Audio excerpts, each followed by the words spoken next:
Illustration number 25 पे आना, इसको इंपॉर्टेंट लिख देते हैं। एक क्वेश्चन हमारा है ओवरड्राफ्ट बैलेंस पे। तो देखो कह रहा है from the following particulars of messrs Ramesh enterprises, ये मेसर्स लिखना था उनको, messrs Ramesh enterprises prepare a bank reconciliation statement.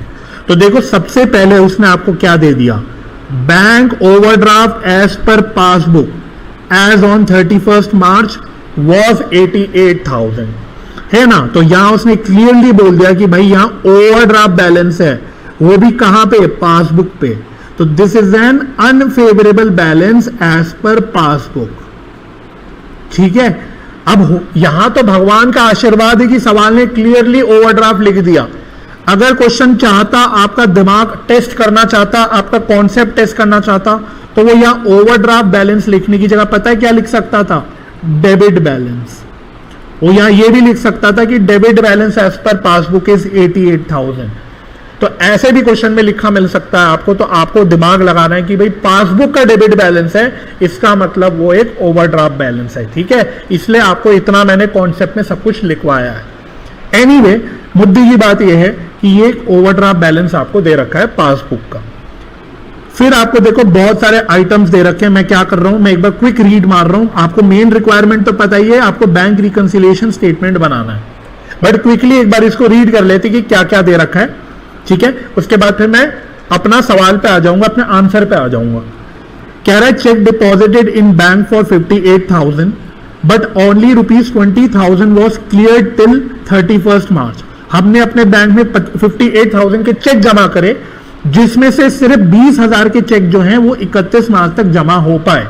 इसका मतलब कितने ऐसे चेक है जो जमा होके क्लियर नहीं हो पाए, बैलेंस 38,000, ठीक है। तो क्वेश्चन वाला कान ऐसे नहीं पकड़ रहा, कान ऐसे पकड़ के दिखा रहा है आपको। तो आपको अपनी अकल लगानी है कि भाई इसका मतलब यह है कि 38,000 के ऐसे चेक है जो डिपॉजिट तो हो गए लेकिन हमारी बीआरएस की डेट तक क्लियर नहीं हुए। क्लियर हो गया। तो ऐसे हमें सोचना है।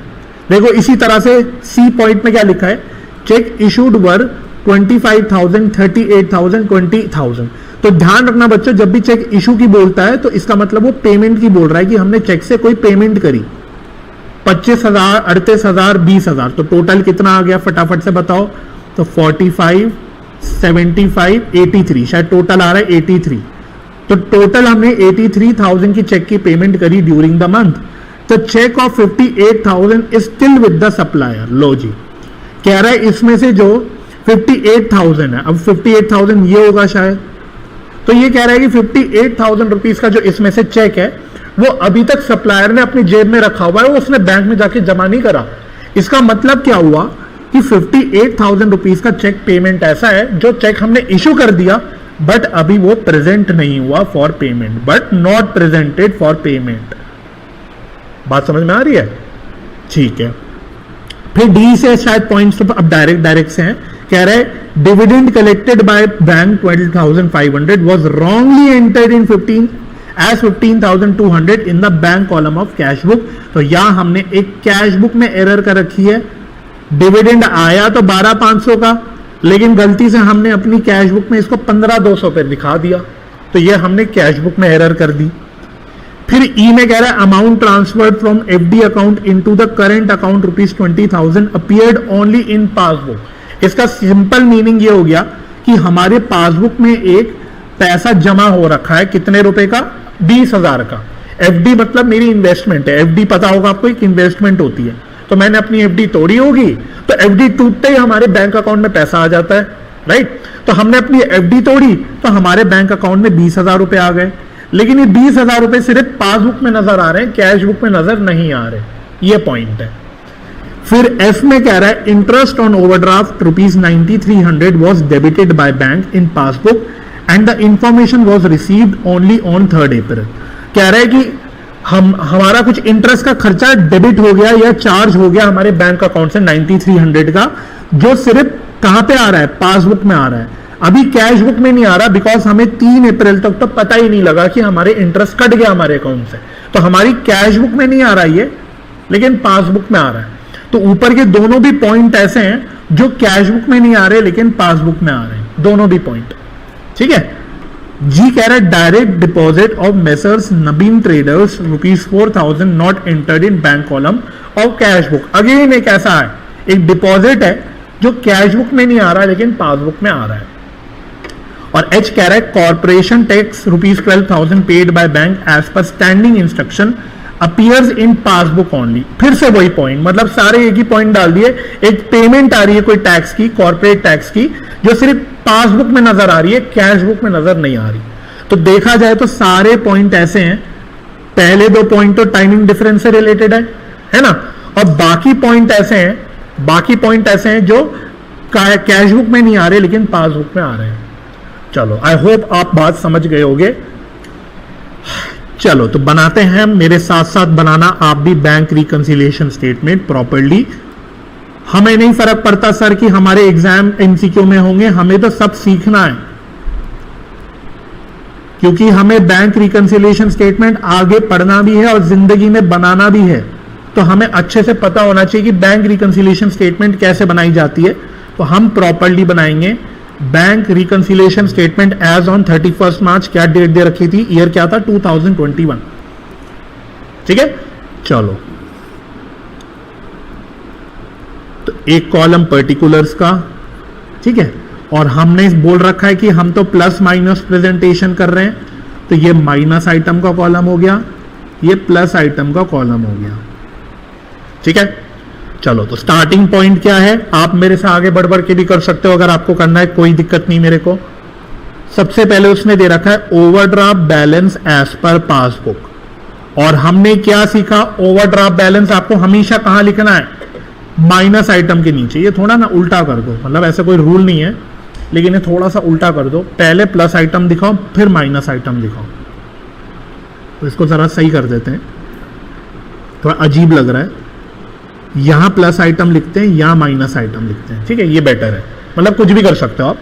तो मैंने बोला ओवरड्राफ्ट बैलेंस हम लोग हमेशा माइनस आइटम के नीचे लिखते हैं, तो ये मैं माइनस आइटम के नीचे लिख रहा हूं 88,000, ठीक है। तो बस स्टार्टिंग बैलेंस आप ध्यान से लिख लो। इसके बाद अब आपको बस नॉर्मल ही काम करना है जैसे लास्ट क्लास में किया था, बस अब नॉर्मल काम है, ठीक है। कैसे, सबसे पहले एक कुछ चेक है जो डिपॉजिटेड है but not cleared, check deposited है बट नॉट क्लियर्ड।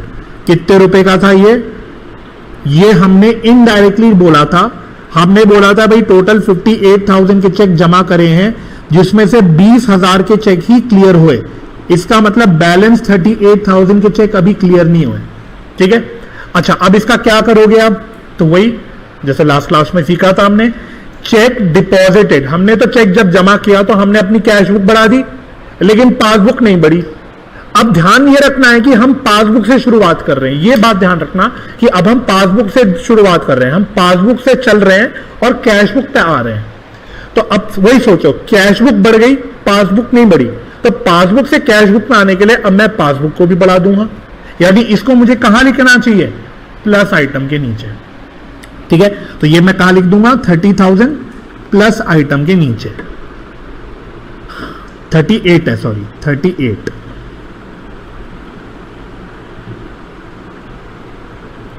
$38,000,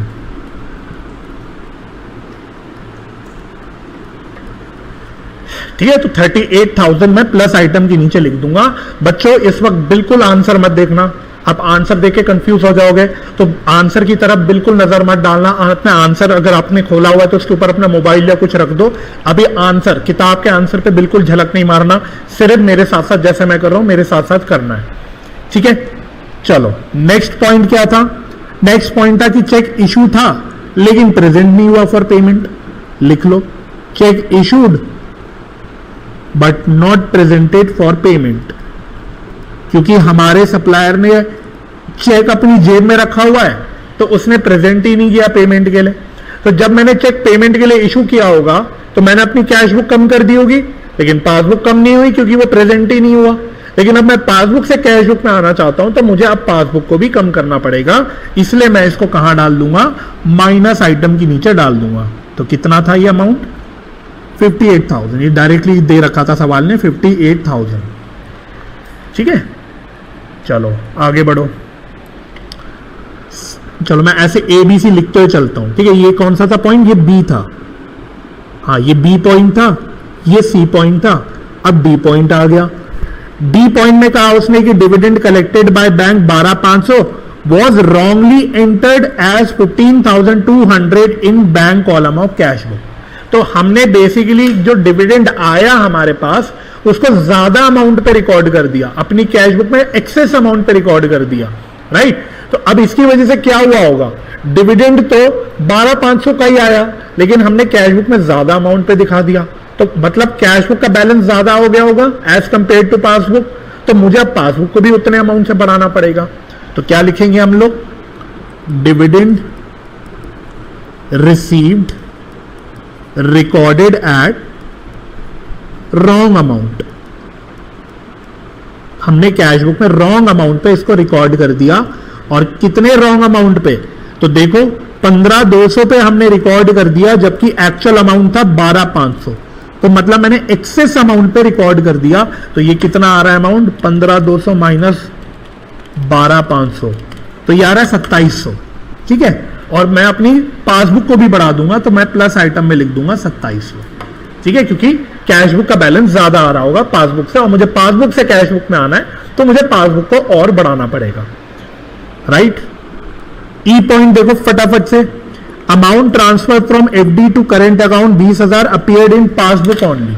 तो ये कैश बुक है, ये पासबुक है, ठीक है, याद रखना।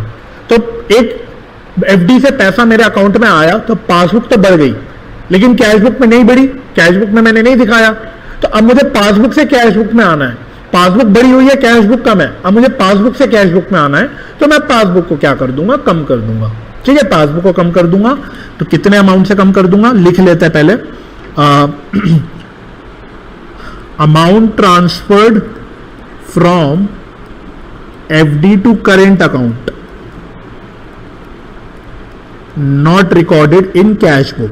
ये हमने कैश बुक में रिकॉर्ड नहीं करा और ये हमें माइनस आइटम में लिखना है। अमाउंट कितना था, 20,000, तो ये माइनस आइटम के नीचे लिख देंगे। क्लियर हो गया, ठीक है। चलो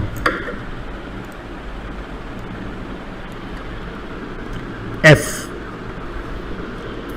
कहता है interest on overdraft was debited by bank in passbook, लेकिन ये हमने कैश बुक में नहीं रिकॉर्ड किया। तो एक इंटरेस्ट का कोई खर्चा है जो पासबुक में डेबिट हो गया, मतलब पासबुक कम हो गई बट कैश बुक कम नहीं हुई। तो अब पासबुक से कैश बुक में आने के लिए मुझे पासबुक को बढ़ा देना पड़ेगा, सिंपल। तो ये तो बड़ा सिंपल पॉइंट है, interest on overdraft not recorded in cash book. तो इसको हमें क्या करना पड़ेगा, प्लस आइटम के नीचे लिखना पड़ेगा, बिकॉज बार बार बोल रहा हूं हम लोग पासबुक से कैश बुक में आ रहे हैं। तो ठीक है, तो जो चीज कैश बुक में नहीं आ रही उसका इफेक्ट मुझे हटाना पड़ेगा पासबुक में से, इसलिए मैं इसको बढ़ा दूंगा। कितने अमाउंट से, 9,300, जितने का भी इंटरेस्ट है, ठीक है, ओके। फिर क्या लिखा हुआ है नेक्स्ट, डायरेक्ट डिपॉजिट, हमारे 4,000 रुपए डायरेक्ट डिपॉजिट हुए बैंक कॉलम, सॉरी पासबुक में, लेकिन वो बैंक कॉलम में नहीं आ रहे, जी पॉइंट। तो लिखो direct deposit in bank not recorded in cash book, not recorded in cash book, ये हमने कैश बुक में रिकॉर्ड नहीं करा। चलो इसका इफेक्ट एनालाइज करो। जब डायरेक्ट डिपॉजिट हो गया तो पासबुक बढ़ गई हमारी, बट कैश बुक में रिकॉर्ड नहीं किया तो कैश बुक तो नहीं बढ़ी। अब पासबुक से कैश बुक पे आने के लिए मुझे पासबुक क्या करनी पड़ेगी, कम करनी पड़ेगी, माइनस आइटम करना पड़ेगा, मतलब माइनस करना पड़ेगा बेसिकली। तो ये मैं माइनस आइटम के नीचे लिख दूंगा, कितना अमाउंट है, 4,000, राइट। चलो H, corporate tax paid by bank as per standing instruction appears in passbook only. तो लिख लेते हैं corporate tax paid not recorded in cash book. हमने कॉर्पोरेट टैक्स पे करा या हमारे बैंक वाले ने हमारी तरफ से पे करा, बट वो हमारी कैश बुक में नहीं आ रहा। तो इफेक्ट क्या हुआ, जब पासबुक में कॉर्पोरेट टैक्स पे हो गया तो पासबुक कम हो गई, बट कैश बुक तो कम नहीं हुई। तो अब पासबुक से कैश बुक में आने के लिए हम लोग पासबुक को बढ़ा देंगे, प्लस कर देंगे, ठीक है। तो इसको हम प्लस आइटम पे लिख देंगे, कितना अमाउंट था, 12,000। 12,000। चलो आई थिंक सारा खत्म हो गया। अब आगे का काम आप करो, मैं तब तक चैट खोल रहा हूं। मुझे बताओ प्लस आइटम का टोटल ज्यादा आ रहा है कि माइनस आइटम का टोटल ज्यादा आ रहा है, और फिर बैलेंस बताना मुझे क्या बच रहा है कैश बुक का। तो balance as per cash book. चलो अब इसका आंसर निकाल के मुझे आप बताओ। 2 मिनट का टाइम दे रहा हूं, 2 मिनट का टाइम लो, टोटलिंग वगैरह कर लो और फिर मुझे इसका आंसर बताओ। मुझे बताना टोटल कितना आ रहा है पहले, और फिर मुझे आंसर बताना कौन सा आ रहा है, और ये भी बताना कि क्रेडिट बैलेंस आ रहा है कैश बुक का या डेबिट बैलेंस। दोनों में से कौन सा बैलेंस आ रहा है, फेवरेबल बैलेंस आ रहा है कि अनफेवरेबल बैलेंस, ये भी बताना। Debit balance as per cash book आ रहा है कि credit balance as per cash book आ रहा है। चलो 2 मिनट का टाइम ले लो, आराम से कैलकुलेटर पे कर लो कैलकुलेशन और मुझे आंसर बताओ।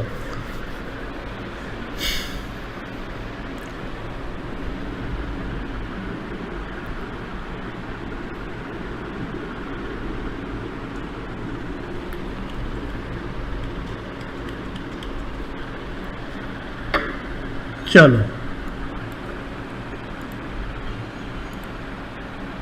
चलिए मैं वेट कर रहा हूं आपका। चलो तब तक मैं भी देख लेता हूं ऊपर ऊपर से कि कौन सी साइड का टोटल ज्यादा आ रहा है।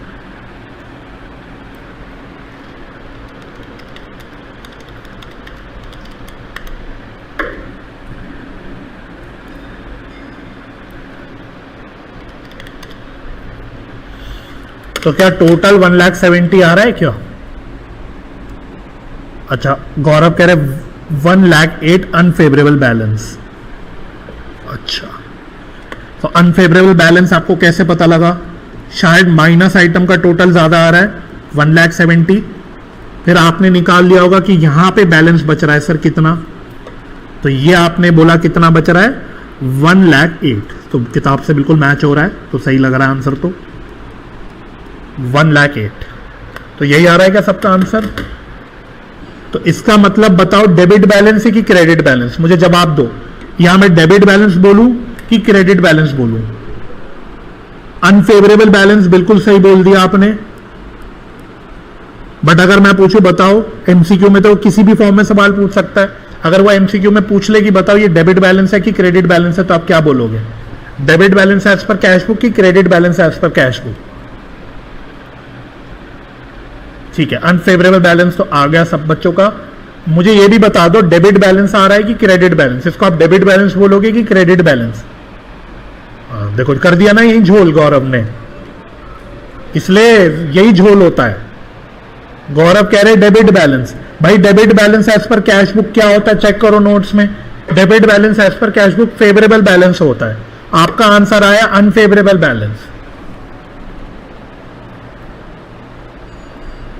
हाँ तो ऐसे सोचो भाई, ठीक है, क्योंकि मैं ऑलरेडी लास्ट क्लास में बता चुका, मैं आज रिवाइज भी करा चुका, ठीक है। तो अब थोड़ा एक्सपेक्ट की थोड़ा अब आपकी साइड से अच्छे सही जवाब आएंगे। This will be credit balance. भाई लिख लो, अगर आपसे गलती हुई है तो प्लीज लिख लो, कृपया लिख लो, उस पर अंडरलाइन कर लो, डब्बे बना लो, हाईलाइट कर लो अच्छे से। ये गलती नहीं होनी चाहिए, आपका सारा एमसीक्यू बिगड़ जाएगा अगर ऐसी गलती करोगे तो। ठीक है गौरव, आई होप आपको बात समझ आ गई होगी। ठीक है, आंसर सबके आ गए, बट प्लीज ये भी लिख लो कि this is the credit balance as per cash book. Clear? तो पहले क्वेश्चन क्लियर हो गया। मुझे बताओ दिस क्वेश्चन इज क्लियर?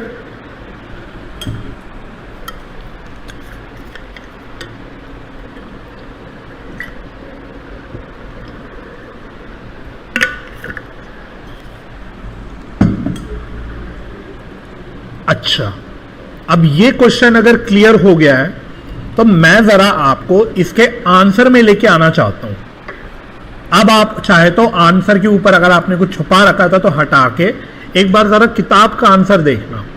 मैं आपको स्टार्टिंग में बता चुका कि किताब में सारे आंसर आपके जो दे रखे हैं वो बैलेंस प्रेजेंटेशन में दे रखे हैं, जबकि हमने जो यूज किया प्लस माइनस प्रेजेंटेशन। अब जरा ये फोकस करो, मैं आपको जरा दिखाना चाहता हूं। एक बार जरा अपने सारे स्टार्टिंग पॉइंट तो ठीक है, लेकिन बाकी जो आपने ट्रांजैक्शन या आइटम्स का ट्रीटमेंट किया है, प्लस आइटम के नीचे देखना, आपने जो जो भी चीजें प्लस आइटम के नीचे लिखी है, जैसे ये 38,000 है, 2700 है, 9300 है, 12,000 है, जो भी चीजें आपने प्लस आइटम के नीचे लिखी हैं, जरा अब आंसर में चेक करना, अरे इधर नहीं इधर, आंसर में चेक करना, वो सारी चीजें बैलेंस प्रेजेंटेशन में लेस हो रखी हैं। देख लो, बैलेंस प्रेजेंटेशन में सारी चीजें लेस हो रखी है जो आपने प्लस आइटम के नीचे लिखा है। सिमिलरली जो भी चीजें आपने माइनस आइटम के नीचे लिखी है, मैं जैसे हाईलाइट ही कर लेता हूं, ये देखो 58,000, 20,000 और नीचे चलो सर 4,000, ये सारी चीजें आप अपने आंसर में देखना, तो ये सारी चीजें आपको प्लस आइटम ऐड करके दिखेगी, बैलेंस प्रेजेंटेशन में ये ऐड करके दिखेगी। इसका मतलब ये हो गया बच्चों, मैं आपको ये इसलिए बता रहा हूं, चाहे तो आप ये लिख लेना, इवन दो आपका प्लस माइनस प्रेजेंटेशन बिल्कुल 100% ठीक है और आंसर भी ठीक आएगा। आंसर भी देख लो, जो हमारा आंसर आ रहा है वही आ रहा है, 1,08,000 अनफेवरेबल बैलेंस। ठीक है, इन्होंने तो लिखा ही नहीं, शायद इन्होंने तो लिखा ही नहीं, तो इनका तो वैसे भी आंसर इनकम्प्लीट है, बट इनका भी अनफेवरेबल बैलेंस आया 1,08,000 का, तो आंसर भी हमारा ठीक आया। लेकिन मैं आपको यह बताना चाह रहा हूं, जब भी आप स्टार्ट कर रहे हो, when starting point is unfavourable balance,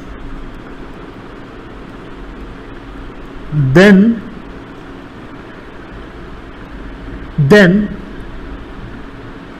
in balance presentation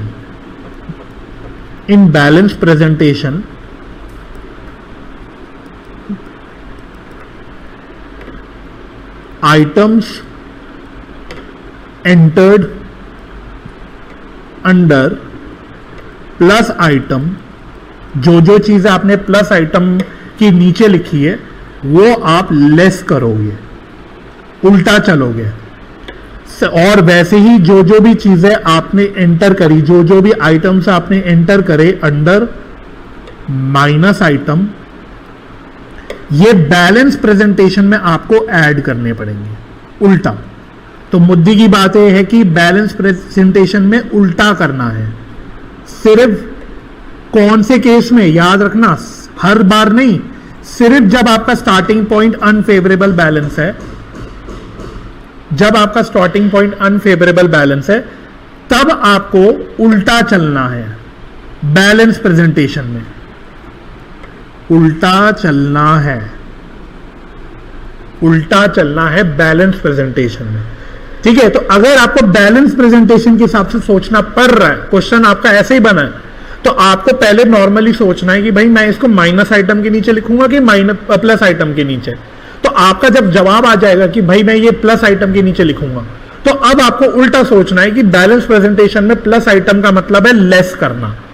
और सिमिलरली अगर आपका दिमाग बोलता है कि माइनस आइटम के नीचे लिखना है, तो आप बोलोगे इसका मतलब बैलेंस प्रेजेंटेशन में इसको उल्टा करना है, ऐड करना है।